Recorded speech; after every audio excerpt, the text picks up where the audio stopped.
안녕하세요. 좋은 아침입니다. 오늘은 에스겔 11장에서 13장까지 말씀을 함께 볼게요.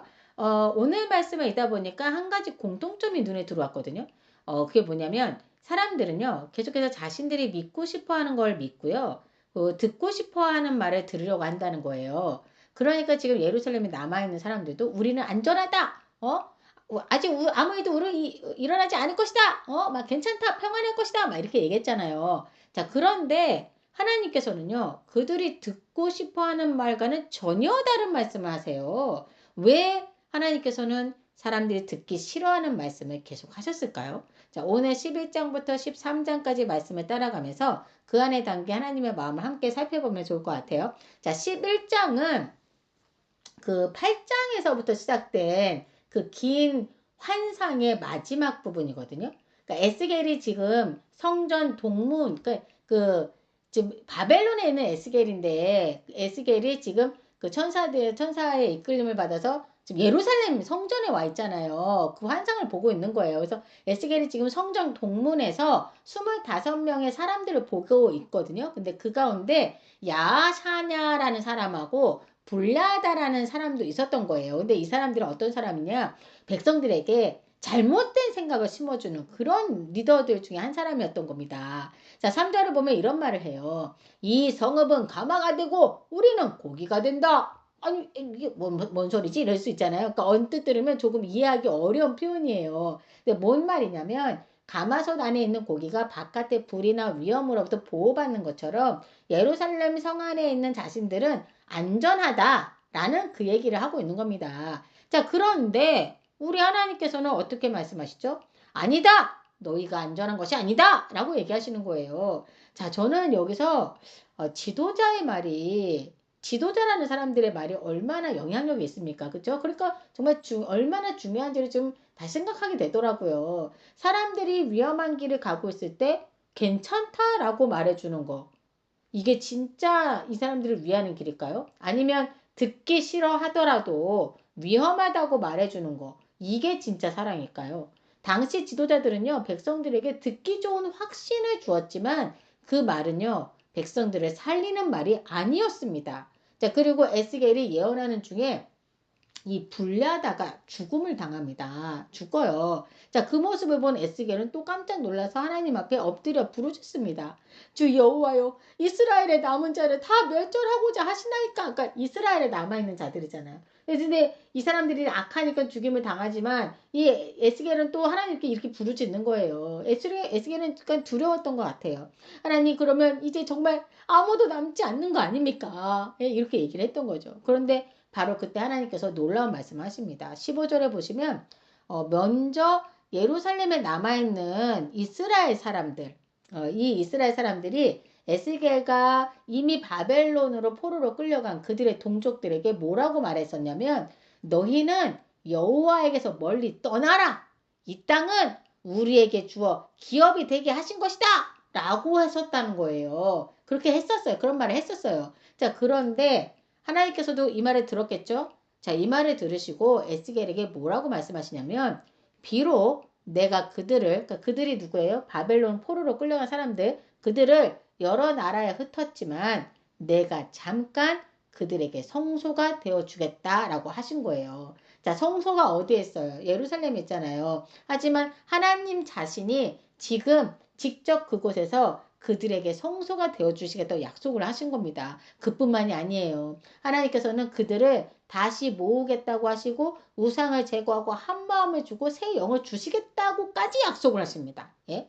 자, 여러분, 예루살렘에 남아있는 사람들은요, 자신들이 하나님의 보호 아래 있어서 살아남은 자들이라고 생각을 했어요. 왜? 자기네들은 고국 땅에 있고 예루살렘 그 성전이 있는 곳에 자기네가 남아있잖아. 그러니까 자기네가 진짜 복받은 사람, 정말 하나님의 보호 아래 있어서 살아남은 자들이라고 생각했어요. 확실히. 그리고 포로로 끌려간 사람들은 어떻게 생각했어요? 하나님께 버림받은 사람들이라고 생각했던 거예요. 예? 그러니까 누가 봐도 근데 상식적으로 그렇게 보이잖아요. 자, 그런데 하나님은 정반대로 말씀하십니다. 혹시 여러분 그거 아세요? 그 우리가 예레미야에서 보았던 좋은 무화과와 아주 나쁜 무화과 두 광줄이 그거 기억나십니까? 하나님께서는 그때도 우리가 생각하는 것과 정반대로 말씀하셨어요. 자, 조무하가, 이 조무하가가요, 바벨론으로 포로로 끌려간 사람들이라고 말씀하셨고요. 이 나쁜 무하가는요, 예루살렘에 남아있던 사람들과 시드기야 왕을 가리키는 말이었거든요. 자, 여러분 보세요. 사람의 눈으로 보면 예루살렘에 남아있는 사람이 진짜 복을 받고, 복을 받은 사람들이 같아요. 그쵸? 포로로 끌려간 사람이 버림받은 것처럼 보이잖아요. 그쵸? 그런데 하나님께서는 포로로 끌려간 사람들을 향해서 오히려 내가 그들을 좋은 무화과 같이 돌보겠다라고 말씀을 하십니다. 자, 그리고 오늘 에스겔 11장에서도 그 똑같은 하나님의 마음을 보게 되는 것 같아요. 너희는 하나님에게서 멀리 떠난 사람들이야 하고 막 사람들이 예루살렘에 남아있는 사람들이 막 그렇게 얘기했잖아요. 근데 그렇게 말했던 그들을 향해서 하나님께서는 오히려 내가 너희의 성소가 되어주겠다라고 말씀하시는 겁니다. 그 사람들에게는 버림받은 것처럼 보여도 하나님께 버림받은 것은 아니었던 거죠. 자, 오히려 하나님께서는 그들을 다시 모으고 한 마음과 새 영을 주셔서 다시 하나님을 따르는 백성으로 회복시키시겠다고 말씀하시잖아요. 자, 결국 하나님께서 중요하게 보시는 건요, 어디에 있느냐, 요게 아니라 그 마음이 어디를 향하고 있느냐, 요거였던 것 같아요. 자, 그리고 11장 마지막에는 지난 시간에 보았던 하나님의 영광이 결국 예루살렘 성읍을 떠나 동쪽 산에 머무는 장면이 나오거든요. 저는 이 장면에서 좀 마음이 너무 슬펐어요. 왜냐하면 하나님의 영이 떠나는 거잖아요. 그렇죠? 하지만 하나님의 영광이 예루살렘을 떠난다고 해서 하나님께서 자기 백성까지 버리신 건 아니었습니다. 오히려 성전에서 멀리 떨어져 있는 백성 그 포로들에게 내가 너희의 성소가 되어 주겠다라고 말씀하셨으니까요. 그렇죠? 자, 심판 가운데서도 하나님은 이미 그들의 회복을 준비하고 계셨던 거죠. 자, 그리고 이제 이 12장으로 넘어가 보면요. 12장에서는요. 하나님께서 에스겔에게 이번에는 말로만 예언하지 않고 직접 행동으로 보여주라고 하시더라고요. 그러니까 어떤 행동이냐. 낮에는 포로로 떠나는 사람처럼 짐을 싸고 저녁에는 사람들이 보는 앞에서 벽을 뚫고 짐을 메고 나가서 포로가 되어 가는 자처럼 하라는 거예요. 그러니까 사람들이 얼마나 이상하게 받겠어요. 그런데 하나님께서는 이렇게까지 해서라도 백성들에게 말씀하고 계셨던 겁니다. 앞으로 예루살렘의 지도자와 백성들이 성을 떠나 포로로 끌려가게 될 거라는 걸 보여주고 계신 거예요. 자, 그리고 또 있어요. 에스겔에게 바들바들 떨면서 음식을 먹고 두려운 가운데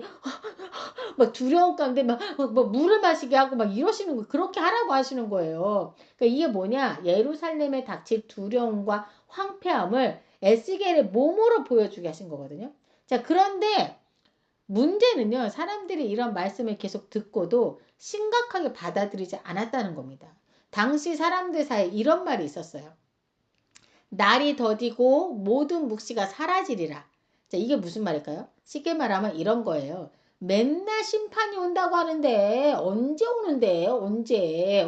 아니 자꾸만 그렇게 해요. 예? 심판을 얘기하고 뭐 멸망한다 얘기하고 하는데 지금까지 아무 일도 없잖아. 이렇게 얘기를 하는 거예요. 하나님의 말씀이 바로 이루어지지 않으니까 이제는 그 말씀 자체를 가볍게 여기기 시작하면서 막 조롱 담긴 유행어처럼 사람들이 하고 다녔던 거죠. 자, 그래서 하나님께서 말씀하시잖아요. 너희가 이렇게 말함이 어찌미냐? 내 말이 다시는 더디지 아니할지니 내가 한 말이 이루어지리라.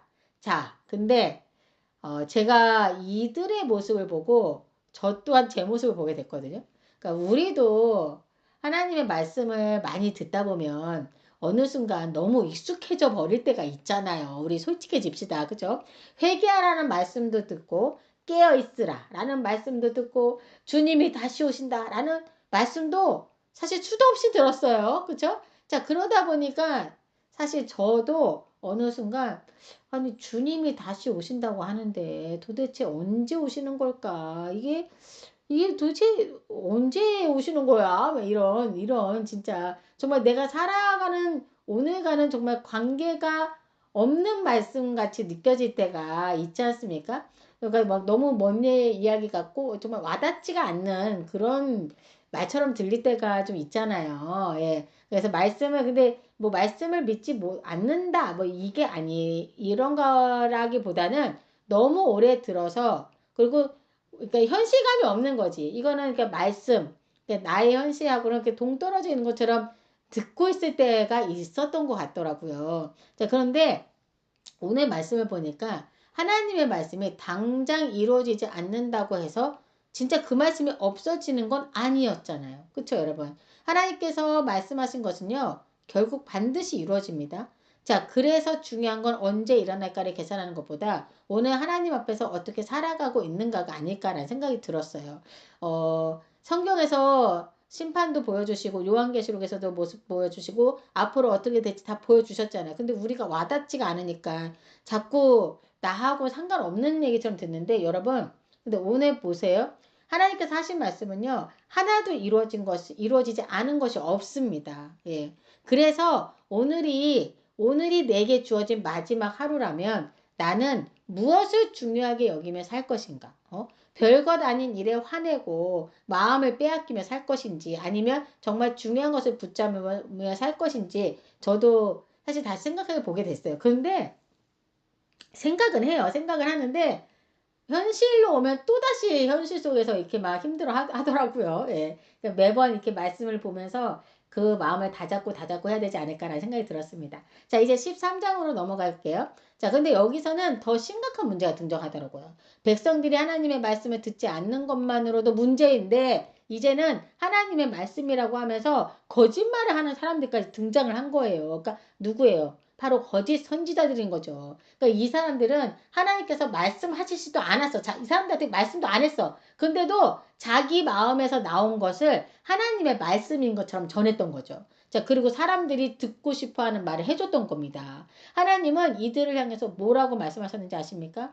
황무지에 있는 여우 같으니라! 라고 얘기하셨어요. 자, 제가 보는 성경의 그 옆에 사이드에 설명이 되어 있거든요. 거기에 뭐라고 써있냐면, 여우가 포도원과 밭을 돌아다니면서 농작물을 망쳐놓는 것처럼 이 거짓 선지자들이 하나님의 백성 이스라엘을 해치고 황폐하게 만들고 있다는 걸 의미하는 거라고 설명되어 있더라고요. 자, 결국 이들은 백성을 살려야 할 사람들이었는데 오히려 백성들을 잘못된 길로 이끌고 있었던 거죠. 자, 그들이 백성들에게 어떤 말을 했는지가 10절에 나옵니다, 여러분. 하나님께서는 이렇게 말씀하세요. 그들이 내 백성을 유혹하여 평강이 없으나 평강이 있다 함이라. 자, 여러분, 실제로는 평강이 없었어요. 예루살렘을 향한 하나님의 심판은 이미 가까이 와 있었고요. 지금은 하나님께 돌아와야 할 때였습니다. 그런데 이 거짓 선지자들이 계속해서 괜찮다, 평안할 것이다 라고 막 그런 말만 하고 있었던 거예요. 그러니까 사람들이 듣고 싶은 말을 해준 거죠. 자, 그러면서 하나님께서는 이들의 모습을 아주 재미있는 비유로 설명을 하시더라고요. 어떤 사람이 담을 쌓을 때 그들이 회칠을 하는도다 라고 말씀하시거든요.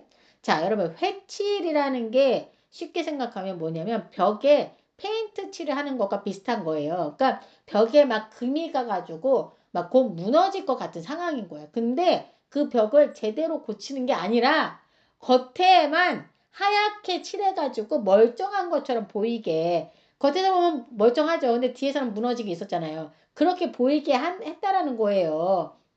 그러니까 지금 거짓 선지자들이 하는 일이 바로 그렇다라는 거죠. 백성들의 진짜 문제는 하나님을 떠난 것이었고 지금 필요한 것은 회개 그리고 회개하고 하나님께 돌아가는 거였지 않습니까? 그런데 그 문제를 바로잡아주는 대신에 그 위에 괜찮다 평안하다 하면서 그런 말로 회치를 해주고 있었던 거예요. 그러니까 듣기에는 위로가 되었을지 모르지만 결국 그 말은 백성들을 살리는 말이 아니었죠. 저는 여기서 오늘 처음에 했던 질문의 답을 조금 알 것 같더라고요. 하나님께서 왜 사람들이 그렇게 듣기 싫어하는 말씀을 계속 하셨을까? 그들을 혼내고 싶어서가 아니라 살리고 싶으셨기 때문이 아니었을까요, 여러분? 무너져가는 담을 보면서 괜찮아, 아무 문제 없어 라고 말하는 것이 사랑이 아니잖아요. 예? 당장은 듣기 싫고 아프더라도 지금 위험하다, 이대로 가면 무너진다 라고 말해주는 게 오히려 살리는 말이지 않습니까? 하나님의 말씀이 사실 때로는 뭐 아프고 불편하게 들리는 그 이유도 어쩌면 같은 맥락인 것 같아요. 하나님께서는 우리를 기분 좋게 해주는 것보다 우리를 살리는 것을 어떻게 하죠? 더 중요하게 여기시는 분이시잖아요. 그쵸? 자, 그래서 이렇게 해서 오늘 11장에서 13장까지를 쭉 보고 나니까 한 가지 계속 마음에 남았어요. 11장의 지도자들은 우리는 안전하다라고 했죠. 그쵸? 12장의 사람들은 하나님의 말씀이 아직 이루어지지 않을 거야. 막 이렇게 얘기했잖아요. 그렇게 생각했잖아요. 그리고 13장에서는 거짓 선지자들이 평안하다라고 말했고요. 그러니까 결국 사람들은요, 계속해서 자신들이 믿고 싶은 걸 믿고 듣고 싶은 말만 들으려고 했던 겁니다. 자, 하지만 하나님께서는 그들이 듣고 싶어 하는 말이 아니라 그들에게 꼭 필요한 말씀을 해주셨던 거죠. 듣기 싫더라도 자신의 진짜 모습을 알아야 돌이킬 수 있고 잘못된 길에 가고 있다는 걸 알아야 다시 하나님께로 돌아올 수 있기 때문입니다. 그래서 오늘 말씀을 보면서 저도 제 자신에게 한번 물어보게 됐어요. 나는 하나님의 말씀을 들을 때 내가 듣고 싶은 말씀만 골라서 듣고 있지는 않은가. 나를 위로해주는 말씀뿐 아니라 때로는 나를 찌르고 돌이키게 하고 고쳐야 할 것을 보여주시는 그 말씀 앞에서도 나는 마음을 진짜로 열고 있는가. 하나님께서는 오늘 말씀을 통해 내 안에 무너진 곳을 보여주신다면 그 위에 괜찮은 척 회칠하지 않고 하나님께 그대로 내어드리면 좋겠다라는 생각을 했습니다. 그리고 그 무너진 곳을 고쳐주시고 새 마음과 새 영을 주시는 그 하나님을 바라보면서 오늘도 말씀 앞에 정직하게 서는 저와 여러분이 되면 좋겠다는 생각을 했습니다. 자, 이 시간 함께 기도할게요. 하나님 아버지, 우리가 듣고 싶은 말씀만 찾지 않고 주시는 말씀 앞에 정직하게 서게 하여 주실 줄 믿습니다. 괜찮지 않은데 괜찮은 척하며 마음을 덮어두지 않게 하시고 우리 안에 하나님보다 앞선 것과 고쳐야 할 것이 있다면 깨닫게 하여 주옵소서. 우리의 굳은 마음을 부드럽게 하시고 새 마음과 새 영을 주셔서 오늘도 하나님을 사랑하고 말씀에 순종하며 살아가는 저희가 되길 원합니다. 이 모든 말씀 예수님의 이름으로 기도드립니다. 아멘.